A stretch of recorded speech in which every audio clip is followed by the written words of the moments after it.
Some good news and a plethora of topics from our Monday mailbag. Happy Memorial Day. It's Locked On Saints. It's the Locked On Podcast Network, your team every day. You are Locked On Saints, your daily New Orleans Saints podcast. Part of the Locked On Podcast Network, your team every day.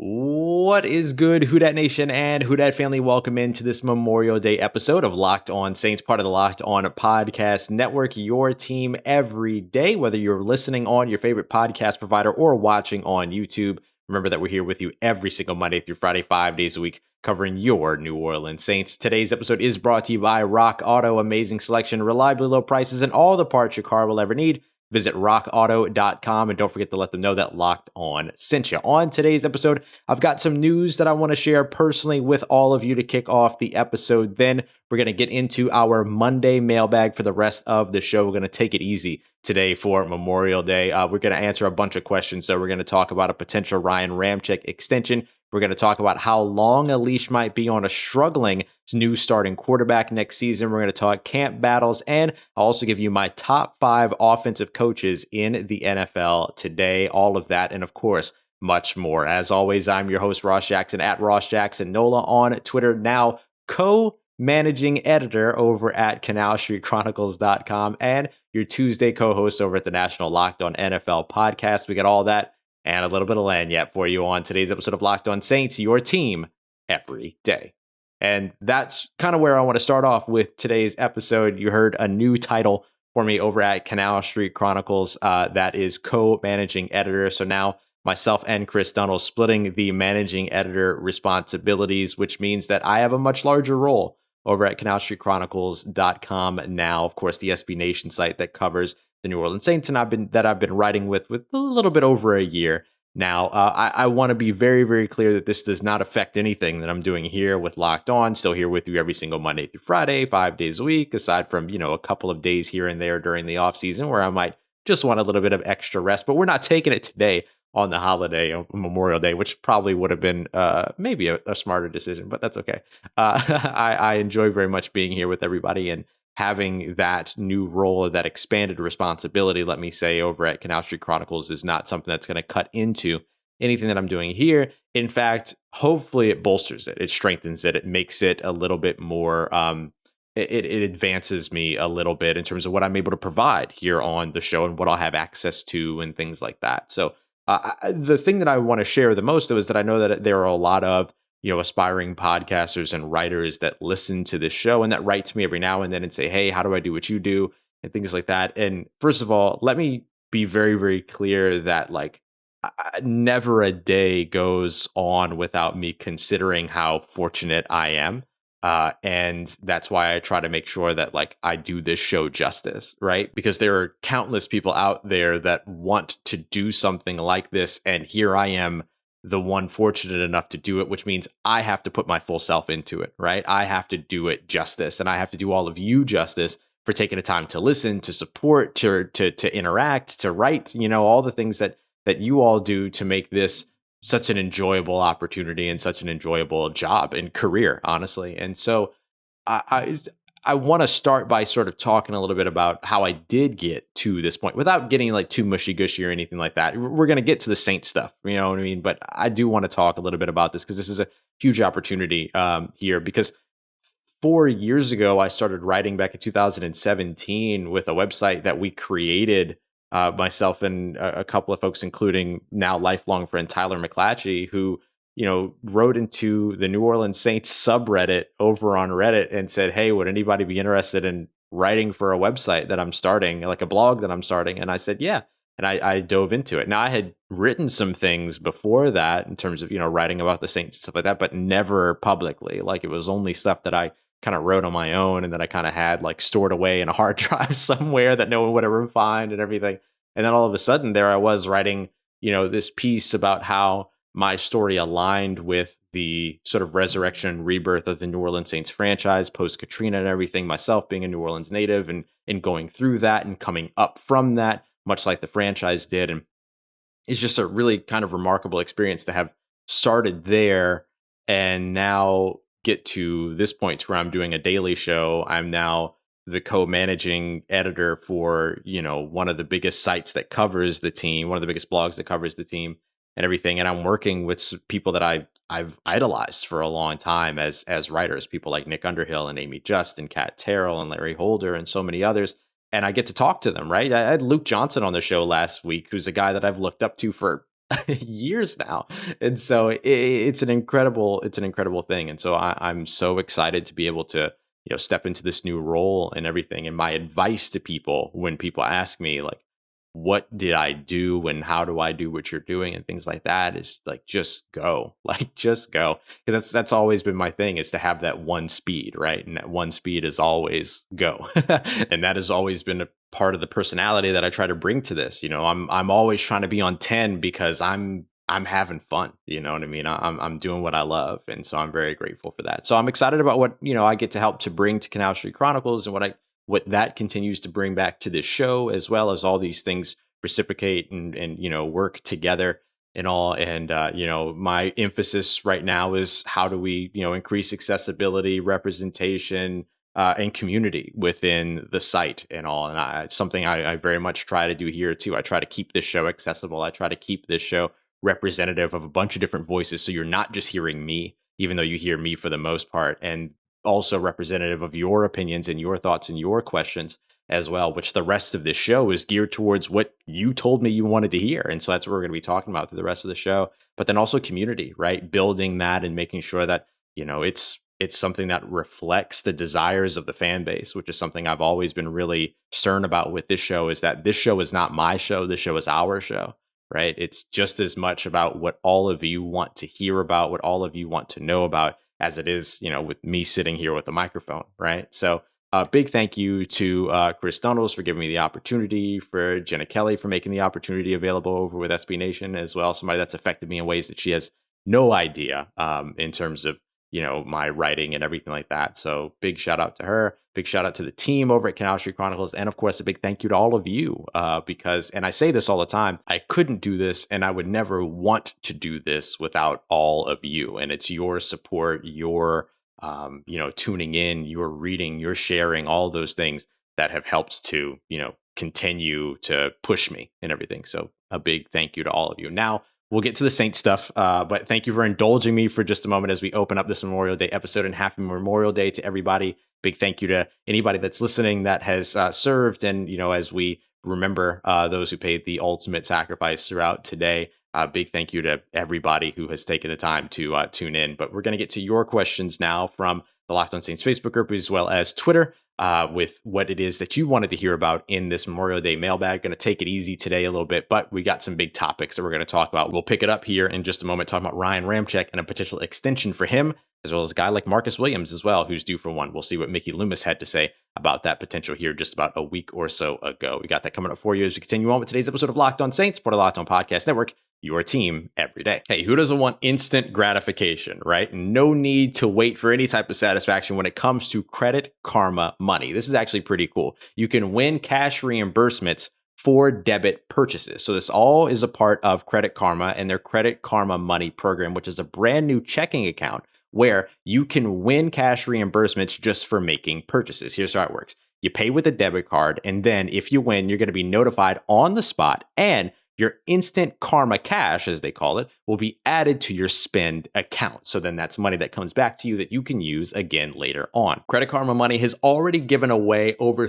$3 million of instant karma to over 50,000 Credit Karma members and counting, because it's still happening. And you can be next. Progress starts here with Credit Karma Money. Right now, visit creditkarmamoney.com/winmoney to open up your free account and start winning instant karma. Go to creditkarma.com/winmoney to sign up for a free account and start winning instant karma today. Again, that's creditkarma.com/winmoney. Instant Karma is sponsored by Credit Karma. No purchase necessary. Exclusions and terms apply. See rules, of course. And banking services are provided by MVB Bank Incorporated, member FDIC. Maximum balance and transfer limits apply.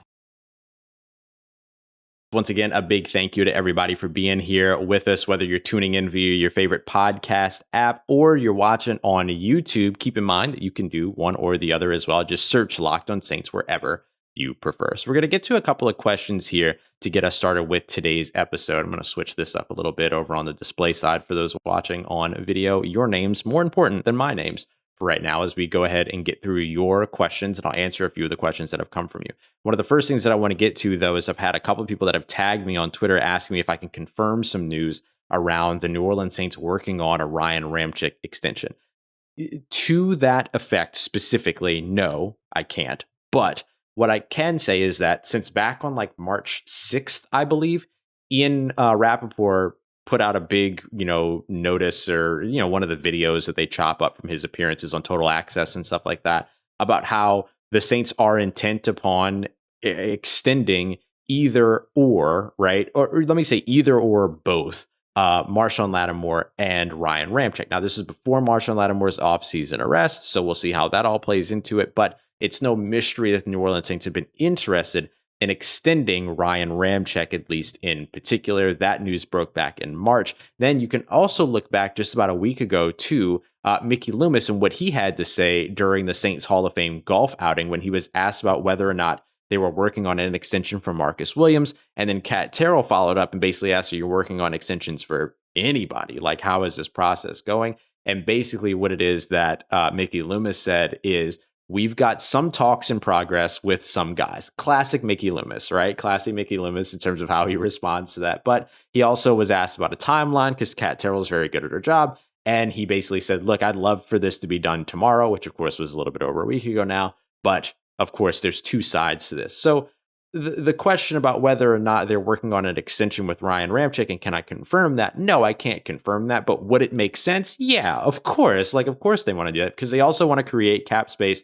And extending players like Ryan Ramczyk, Marcus Williams, potentially Marshawn Lattimore, and even Teron Armstead, who seem to be the top four kind of options for extension right now, those all create cap space where the Saints could potentially utilize that money for a veteran corner, or maybe somebody else within the interior defensive line, another wide receiver, whoever it is that they feel like they could potentially, bring in and add and, potentially bolster the roster. So that's what I've got on a Ryan Ramczyk extension. Nothing definitive, but again, don't be surprised because this has kind of been in the air for months now, that this is something that the Saints are interested in doing, of course. So we've got our next question here is from Tony Mealy, who asks, other than quarterback, which position battle in training camp are you most interested in? So y'all know me, right? I love special teams and stuff like that. So the special team stuff is going to be really interesting to me. The punter battle, the gunner battle, whether that's going to end up being a guy like Lawrence Woods, Jalen McCluskey, they have a huge, huge role to fill now that Justin Hardy is in New York. So that's something I'll be excited to see. But to get to something maybe a little bit more in the public eye, I'd probably go with the wide receiver 2 position. I could go corner, but that seems like a pretty obvious one. But wide receiver 2, whether it's going to be Traquan Smith, Marquez Callaway, if a guy like Kawaan Baker can show up and maybe surprise, and these other wide receivers that they still have in the building, including guys like Juwan Johnson, there's just a lot of opportunity there for somebody to step up into this accelerated role in this Saints offense, which is a very exciting offense. And whether that's going to be with Jameis Winston or Taysom Hill, there's still a lot of excitement about what this offense can be, regardless, because you're still talking about a Sean Payton offense. And one of the things that Sean Payton does so extremely well is that he schemes up wide receivers better than anybody in the NFL, which is going to lead us to our next question here from Tomas. Tomas asked, over the past few weeks, he's seen a couple of, or a lot of O coaches, like offensive coaches and top lists. So what is your top 5? So my top 5 when it comes to top 5 offensive coaches in the NFL right now are Sean Payton, Kyle Shanahan, Matt LaFleur, Andy Reid, and Sean McVay. I put Sean McVay in at number 5 because I am excited to see what Sean McVay does with a quarterback that doesn't hold his offense back, which is always kind of what Jared Goff has felt like. Now he's got Matt Stafford, a guy that has run some complicated offenses before in his past, has run something akin to the style of what Sean McVay likes to do. Now, all of a sudden, I expect that we'll see that offense open up quite a bit, which I think will be very welcome in Los Angeles. Andy Reid's an easy choice. I mean, he's one of the best offensive minds outside of Sean Payton and the other guys that I named ahead of him as well. Matt LaFleur has been remarkable with Green Bay, and I know a lot of that is Aaron Rodgers, but we give Sean Payton his credit. We give Drew Brees his credit. I want to give Aaron Rodgers his credit and give Matt LaFleur his credit. So I'll put Matt LaFleur out there because he's incredible at scheming up offenses, just like Sean Payton. Kyle Shanahan, one of the most prolific minds when it comes to offense. We've seen that time in and time out. And then, of course, Sean Payton, probably the most innovative, sorry, I forgot the word there for a moment, most innovative offensive minds that we've ever seen in the NFL. So that's kind of where I look at those. Sean Payton, Kyle Shanahan, Matt LaFleur, Andy Reid, Sean McVay are my top five. Michael Murray asks, how many weeks of struggling do you think a new quarterback gets before the backup quarterback takes over? And he had some more context around this, but I can only fit so much into my like lower third here. But basically, he was talking about Jameis Winston, Taysom Hill, whoever gets selected to be the starting quarterback going into 2021. How long of a leash do they have, essentially? I mean, if they struggle week one, are they out? Are they done? Or is there a certain point where you kind of like pull the ripcord? For me, I think that it comes down to the team record, right? So if the quarterback is struggling, but the defense is still winning you games and the quarterback's not losing you games, then I think you can kind of sit with that for a little bit longer. But if the team record is, kind of on a skydive and you come out of the first 5 weeks before the bye week 1-4, then I think you might see some, let's say, reconfiguration of the offense, particularly at the quarterback position at that time. So I would kind of give it up until that bye week, but kind of hard to say, honestly,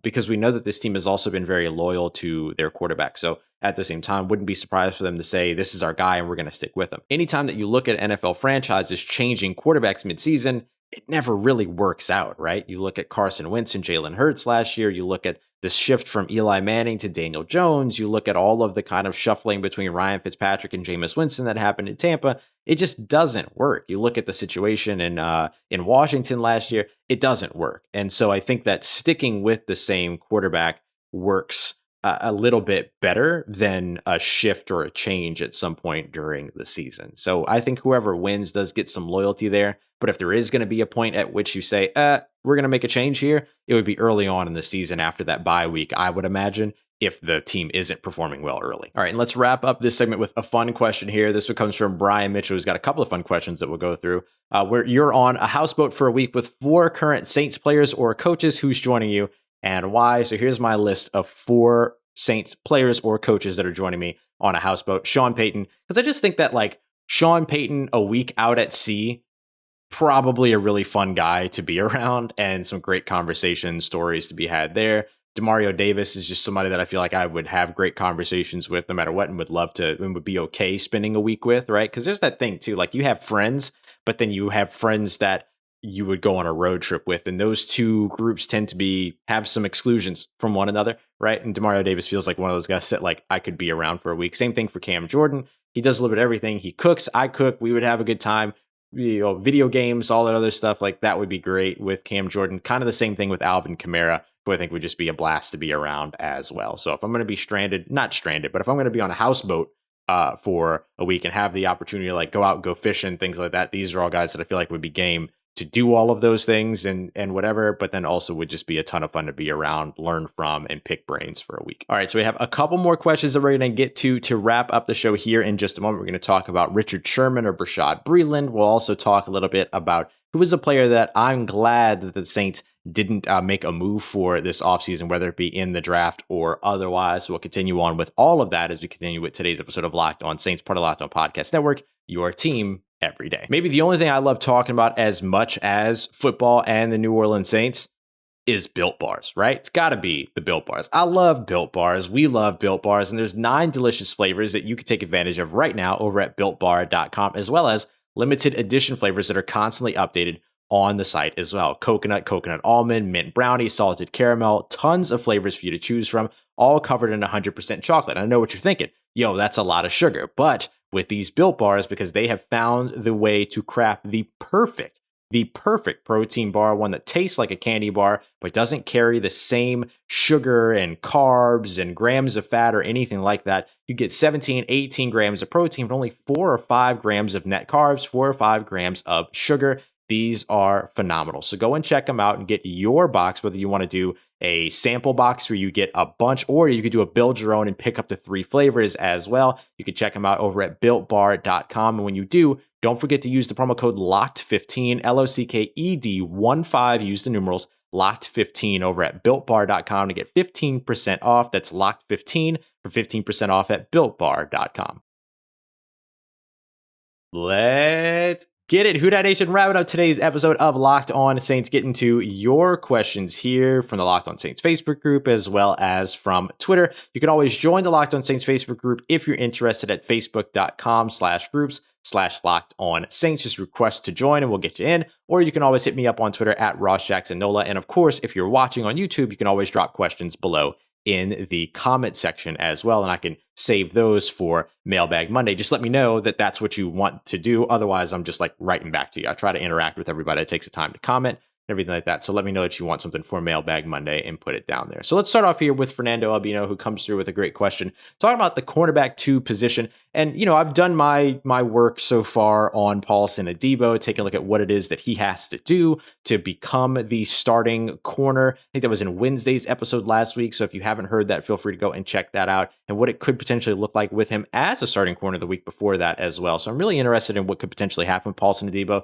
Y'all know that I'm very high on the guy and that I think that he can be a starting corner in the NFL and a very good one. Just don't know how long it's going to take for him to adjust, especially after being out of football since November of 2019, nearly 2 years to the point that he would be hitting the field for the New Orleans Saints in September. So let's take a look at 2 potential options for the Saints as Fernando Albino here puts on the map. Both Richard Sherman and Bashaud Breeland. Which one would you go after? Ask me which one I would prefer. I think, and it might be crazy, but I think that for the purposes of what's going on, I might go with Richard Sherman. I know I always talk about Bashaud Breeland, and I do think Bashaud Breeland would be a great get for the New Orleans Saints, particularly because of the fact that he fits the man scheme. But I like the idea of Richard Sherman because he would be a 1-year option, whereas Bashaud Breeland could be somebody that could be a longer-term deal. But I'd like to see the Saints be able to utilize Paulson Adebo during his rookie contract and see what it is. I think that him coming from Stanford, Richard Sherman coming from Stanford, both of them being former wide receivers, both of them being big physical guys, that could be really good for Paulson Adebo and his development to have Richard Sherman and Chris Richard, who of course helped to create the Richard Sherman that we know today. I mean, he helped with the Legion of Boom and putting all that together. He sort of helped cultivate all of what we know about Richard Sherman and the Legion of Boom over in Seattle. So I would love for Paulson Adebo to get that opportunity to work with the 2 of them. And honestly, also for Richard Sherman, being able to work with guys like Marshawn Lattimore and Marcus Williams as well over on the back end. So I do think that there's a lot to be said about I don't want to call it off field because it's technically on field, right? The mentorship that could come with a guy like Richard Sherman. But I do think that would be something that I would welcome with this particular situation that the New Orleans Saints are in with a youthful secondary. But obviously, Bashaud Breeland to me would be a fantastic pickup for the team. He would fit right in, and he could be a starting cornerback 2 for you immediately. Could potentially also be somebody for the future. So I would never be upset with either one of them. But I think because of the, let's say, intangible aspect that Richard Sherman brings, I give him the slight edge. Let's go back to Brian Mitchell, who asks, who are your top I'm so glad that the Saints didn't draft, trade for / sign in free agency players. I think that for me, my top 1, I'm going to give 2, but you'll get the idea. My top ones are Davis Mills and Kyle Trask in the 2nd round of the NFL draft. I wouldn't have minded either of those players being drafted. It actually has nothing to do with the players themselves. It's just that it would have murkied the waters of the first quarterback competition that New Orleans has faced in 2 decades. And I think that could have caused some trouble for the New Orleans Saints to put them in a position that they didn't necessarily need to be in. And so I was glad to see them still invest at the quarterback position because I'm of the camp of people that believes address that quarterback position anytime that you can. It's the most important position on the field. So, but going for Ian Book at 133 in the 4th round is very different than going for Davis Mills or Kyle Trask at 60 in the 2nd round, or potentially trading up in the 2nd round. They would have had to for one of those. I think for me, that's the one move that I'm glad that they didn't make going into the 2021 season. And let's actually stick with Brian Mitchell here, who asked, what is a great book that you've read lately? So I'm going to shout out Jeff Duncan here. Jeff Duncan did Peyton and Breeze. the book sort of covering their ability to create one of the NFL's most prolific and successful offenses. It's incredible. You learn so much about the communication between the two, the meetings that the two had, the conversations that they had. It's a really, really remarkable book. And this is something Jeff Duncan has done very well for a very long time, is producing these types of in-depth looks at the New Orleans Saints and how they operate, together, how they craft this offense, how they've crafted their team, all of that. He has phenomenal insight there. So that book, Peyton and Breeze, I think is definitely one of the most interesting reads that I've had here recently. I'm actually about to go back and reread it just to make sure I don't miss anything. And then we'll wrap up here with Tony Mealy. What song would you want playing as your come out of the bullpen song to take on your warm up pitches? So basically, Tony knows that I'm becoming a little bit of a baseball fan, kind of rooting for the Dodgers right now. I love Mookie Betts. I'm still a little bit more of a player fan than I am a team fan, but whatever team that player's on, I'm all about. And so he asked if I would, if I was a pitcher, what would that warm-up song for me be? And I've got to shout out Fi-Fi, F-Y-E, for those that don't know. Fi-Fi by Toby Nwigwe. I mean, any music that this guy does along with his wife, Fat, like, it's incredible, and it pumps me up so much. So I would definitely want Fi-Fi by Toby Nwigwe playing for my warm-up song there. So all right, y'all, that's all our questions. That's all the questions that we had for today. A nice, relaxing episode here. I hope that you're all enjoying your Memorial Day. Please take some time, be with your family. And a big thank you to all of you that are listening that may have happened to serve as well. We appreciate you very much for your sacrifice and for what you've done. So as we continue on with the week here at Locked On Saints, we'll be back tomorrow with Twitter Tuesday. We're going to dive into underrated players, right? So who are the most underrated players on the Saints roster? Can be anybody from 1 to 84 or 86, however many players the Saints have on their roster right now. And then, of course, I'll tell you my most underrated player going into 2021 as well. And, of course, we'll keep you up to date with everything going on with your New Orleans Saints. And don't forget to check out the Locked On Today podcast as the NBA playoffs continue to heat up. The NHL playoffs continue to heat up. And don't forget, too, that if you're an NHL fan, we've got shows for you here across the network as well. So go and check out your favorite NHL Locked On podcast for Monday through Friday, everything going on around your favorite team. So we'll continue on tomorrow, y'all. I appreciate you as always for coming through, for rating, reviewing, for liking, subscribing, turning on notifications, everything that you do to help grow this family. I appreciate so much all of your support. Once again, I am Ross Jackson. You can find me on Twitter at Ross Jackson, NOLA. Hit me up. Let me know how the family's doing. Let me know how you're living. Let me know how your mom and them. Trust you, that nation. I'll holla at you.